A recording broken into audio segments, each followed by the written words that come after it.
Ahojte, moje meno je Samuel Jancík a vítam vás pri novom videu. Slovensko a Európska únia. Spojenie, ktoré trvá už viac ako 20 ročia a zásadne formuje budúcnosť našej malej krajiny. Od rôznych politikov, ale aj bežných občanov často počujeme otázky, čo nám toto členstvo prináša a aké by bolo Slovensko, keby sa rozhodlo ísť úplne vlastnou a izolovanou cestou. Poďme sa teda spoločne a na základe faktov pozrieť na to, prečo je pre Slovensko výhodné byť súčasťou európskych štruktúr a prečo by vystúpenie z EÚ bol rapidný krok vzad. Pochopiteľne sa najmä zameriam na ekonomické aspekty, no nevynechám ani ďalšie dôležité časti nášho každodenného života, ktoré nám Európska únia prináša. Kľúčovým pilierom nášho členstva je jednotný európsky trh. Predstavte si ho ako obrovský priestor bez vnútorných hraníc, kde naše firmy môžu obchodovať s viac ako 450 miliónmi spotrebiteľov. Pre Slovensku výrazne exportnú ekonomiku je toto životne dôležité. Naši výrobcovia od automobiliek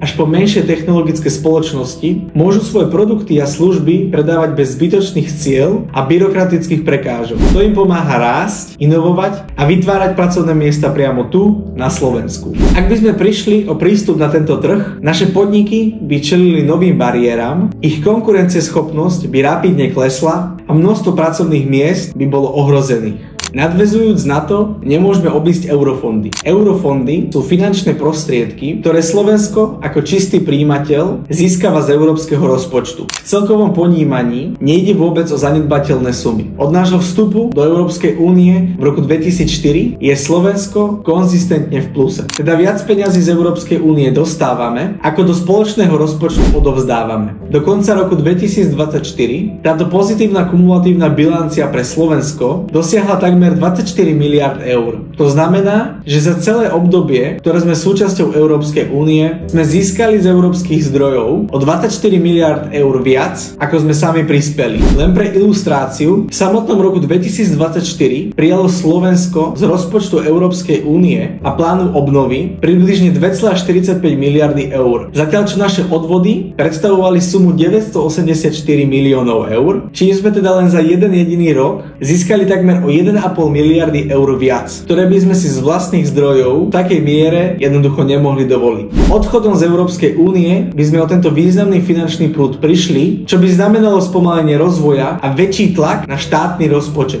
Teraz by som chcel rozobrať zahraničné investície a stabilitu eura. Členstvo v Európskej únii a eurozóne je pre zahraničných investorov signálom stability, predvídateľnosti a dôvery. Euro eliminuje kurzové riziko a zjednodušuje obchod. Aj vďaka tomu na Slovensko prúdi zahraničný kapitál, ktorý prináša nielen financie, ale aj nové technológie a ďalšie pracovné príležitosti. Bez eura a mimo spoločného trhu by sme boli pre zahraničných investorov menej atraktívni a naša ekonomika by bola ešte viac zraniteľná voči vonkajším šokom. Všetky tieto faktory, prístup na jednotný trh, eurofondy, prílev investícií a relatívna stabilita eura sa priamo premietajú do zamestnanosti a celkovej životnej úrovne. Od vstupu do EÚ sme na Slovensku svedkami postupného rastu priemernej mzdy, poklesu nezamestnanosti a zvyšovanie HDP na obyvateľa. Samozrejme, stále máme pred sebou určité výzvy, ale ja osobne verím, že tento trend je jasný. Členstvo v Európskej únii vytvára priaznivé podmienky pre ekonomický rast, ktorý pocíti každý z nás. Aj naše malé a stredné podniky profitujú z jednoduchšieho prístupu na európsky trh a z rôznych podporných programov. Rovnako naši poľnohospodári získavajú vďaka spoločnej poľnohospodárskej politike dôležitú podporu, ktorá im pomáha konkurovať a udržiavať náš vidiek živý. Európska únia nie je len o obchode a peniazoch. Dotýka sa aj mnoho ďalších oblastí nášho života. Vďaka Schengenu môžeme cestovať, študovať či pracovať v drvivej väčšine krajín Európskej únie bez hraničných kontrol. Mladí ľudia, ako napríklad aj ja, využívajú program Erasmus, ktorý im otvára dvere k vzdelaniu a neoceniteľným skúsenostiam v zahraničí.